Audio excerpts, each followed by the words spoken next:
ఇది రజనీ గారి ఆవేదన. ఎందుకు అలా చేశారు అని. అంటే ఏం చేశారు? ఆ ఫైల్స్ ఏవో ర్యాంకింగ్ ఏదో చివరిలో వచ్చిందట, మా అన్నను అలా చేస్తారా అని. సార్ నాకు తెలిసి 2 days కలెక్టర్ కాన్ఫరెన్స్ జరిగింది, కలెక్టర్ల సదస్సు మీటింగ్ జరిగింది. ఎక్కడా కూడా చంద్రబాబు నాయుడు గారు ఏ కలెక్టర్ మీద కూడా అసహనం వ్యక్తపరచలేదు. ఏ విధంగా జరిగిందో అందరికీ తెలుసు కలెక్టర్ కాన్ఫరెన్స్. సో గతంలో దానికంటే ఇప్పుడు ఇంకా పుంజుకున్నారు.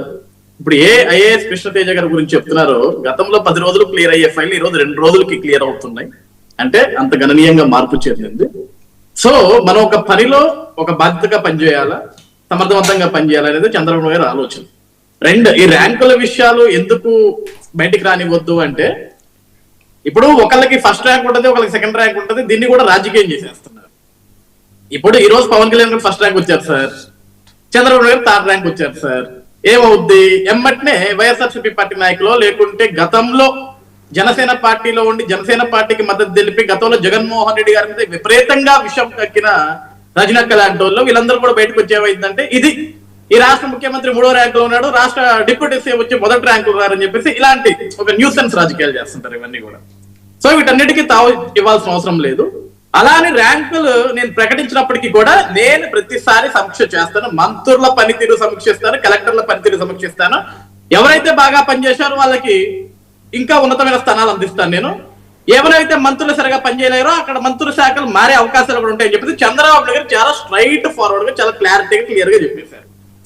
సో దాంట్లో ఎక్కువ ఆలోచించి మనం బుర్రలు బద్దలు కొట్టేసుకోవాల్సినంత అవసరం కూడా లేదు వర్మ గారు. ఎందుకంటే చంద్రబాబు నాయుడు గారు దాని క్లారిటీ చాలా క్లియర్ గా ఉన్నారు. కలెక్టర్లకు అర్థమైపోయింది బాబు గారు సీఎం గారు ఏం చెప్తున్నారు అని చెప్పేసి. అదే విధంగా మంత్రులకి అర్థమైపోయింది, అదే చీఫ్ మినిస్టర్ ఒక మంత్రులకి ఏం చెప్తున్నాడు ఆయన అనేది వాళ్ళందరికీ క్లారిటీ ఉంది, చూసిన ప్రజలకు కూడా క్లారిటీ ఉంది. ఇక్కడ రెండేంటంటే, ఇక్కడ రజనీ గారు ఇంకొక అంటే ఆవిడ బాధ కొంచెం మేబీ జనసేనలో తను పోరాడారు, మేమందరం కూడా చూసాం వాస్తవానికి. She is a fighter, she is a speaker, చాలా అద్భుతంగా మాట్లాడారు, చాలా అద్భుతంగా పోరాడారు. ఆ పోరాట తత్వం అంతా ఏమైపోయింది అంటే 24 నెలల్లో కూలిపోయింది. అదేంటో నాకు అర్థం కాదు.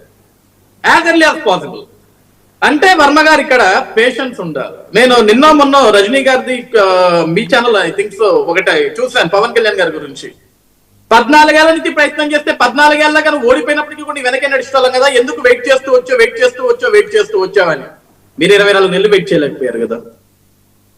ఇప్పుడు ఒక పార్టీ ఏర్పడితే వర్మ గారు కష్టాలు నష్టాలు అన్ని వస్తాయి సార్. అన్నిట్లో ఇప్పుడు కష్టాల్లో ఉన్నాం, సుఖాల్లో ఉంటాం, మళ్ళీ కష్టాలు వస్తే కష్టాల్లో ఉంటాం. ప్రతి మనిషికి ఒక టైం వస్తుంది సార్. ఈ రోజు కూటమి ప్రభుత్వం ఇంతది కాదు, ఇంతది ప్రతి ఒక్కరు సార్. ఇప్పుడు మీడియా ముందు నేను గాని రజనక్క గాని, ఈరోజు మా శేఖర్ అన్న గాని, లేకుంటే మా మిత్రుడు నాగార్జున అన్న గాని, మేమందరం ప్రజలకు ఏ విధంగా తెలుసు సార్ మా వాయిస్, లేకుంటే మీడియా మమ్మల్ని ఆదరించింది, మమ్మల్ని టీవీల ముందు కూర్చోబెట్టింది కాబట్టి మా ఫేసెస్ కనపడుతున్నాయి పబ్లిక్ కి. కానీ కనపడని యోధులు ఎంతమంది ఉన్నారు ఈరోజు తెలుగుదేశం పార్టీలో, జనసేనలో, బీజేపీలో, వైఎస్ఆర్సీపీ పార్టీలో ఎంతమంది ఉన్నారు కార్యకర్తలు? వాళ్ళందరూ కూడా రియల్ ఫైటర్సే కదా. వాళ్ళు ఎవరు కష్టపడలేదా?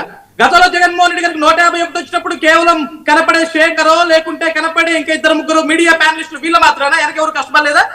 ఈ రోజు కూటమి ప్రభుత్వానికి 124 వచ్చినట్టు కనపడే నేనో, కనపడే నాగార్జున అన్ననో, లేకుంటే కనపడే వంశీ అన్ననో, లేకుంటే ఇంకో 4-5 కనపడే వ్యక్తులైనా మిగతా ఎవరు కష్టపడలేదా? పడ్డారు కదా. నేనేమన్నానంటే కష్టం మేము పడ్డామనేది జనానికి కనపడుతుందంటే ఒక మీడియా ద్వారా మేము కనపడ్డాం. మరి మీడియా ద్వారా కనపడిన వాళ్ళందరూ ఎవరు? వాళ్ళందరూ ఎంతమంది పోరాటం చేయాలా? ఇందాక రజనకు ఒక మాట అన్నది, గేట్లు ఓపెన్ చేస్తే అర్జీలు తీసుకునేదానికి చాలా మంది అర్జీలు ఇచ్చేదానికి సిద్ధంగా ఉన్నారు అని. మనకి వాక్ స్వాతంత్రం ఉంది కదా. ఇప్పుడు రజనక్క మాట్లాడుతుంది కదా, నాకు అన్యాయం జరిగింది, లేకుంటే ఈ రోజు అన్ని సభల మీద వ్యతిరేకంగా వెళ్ళి మాట్లాడటం మొదలు పెట్టారు చాలా అద్భుతంగా. అవసరమైతే జగన్మోహన్ రెడ్డి గారు మళ్ళీ సీఎం చేయాలని నాకు ఆలోచనలో కూడా ఉండేటట్టు ఉన్నారు ఆవిడ.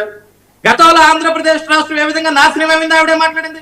అమరావతి కోసం ఆడపడుచులు ఏ విధంగా అవమానం పొందారు, ఏ విధంగా కన్నీరు పెట్టారు, ఏ విధంగా చిత్రహింసలు పడ్డారు ఆవిడే మాట్లాడింది. ఏమైపోయినాయి చూద్దామని అంటే సార్ ఒక కొటేషన్ ఉంటుంది వర్మ గారు, రాజకీయాల్లో శాశ్వత శత్రువులు శాశ్వత మిత్రులు ఉండరు.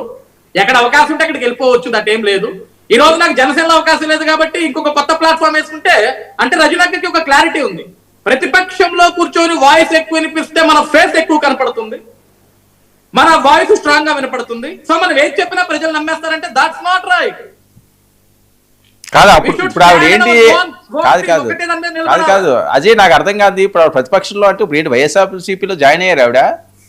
వైసీపీలో జాయిన్ అయిందని ఆమె చెప్పట్లేదు వచ్చి సార్, ఆవిడ కొండ ప్రతిపక్షంగా మాట్లాడుతున్నారు అంటున్నా. ఓకే పార్టీ ఆవిడే పార్టీ కండువా వేసుకోలేదు. ఆవిడే పార్టీ కండువా వేసుకోలేదు. అజయ్ ఒక్క నిమిషం అజయ్ ఇస్తాను. ఒకటి మెడికల్ కాలేజీల ప్రైవేటీకరణ గానీ, భూముల విషయాలు గానీ, అక్రమంగా ఇళ్ల మీద దాడి విషయం కదా, వీటి గురించే మాట్లాడాం కదా. ఓడిపోయినప్పుడు వెళ్ళిపోతారు ఎవరన్నా. ప్రభుత్వం 3 ఏళ్ళు ఉండగా ఎవరు పోరు. ఇవాళ కాకపోతే రేపైనా కాపు కాసుకుంటే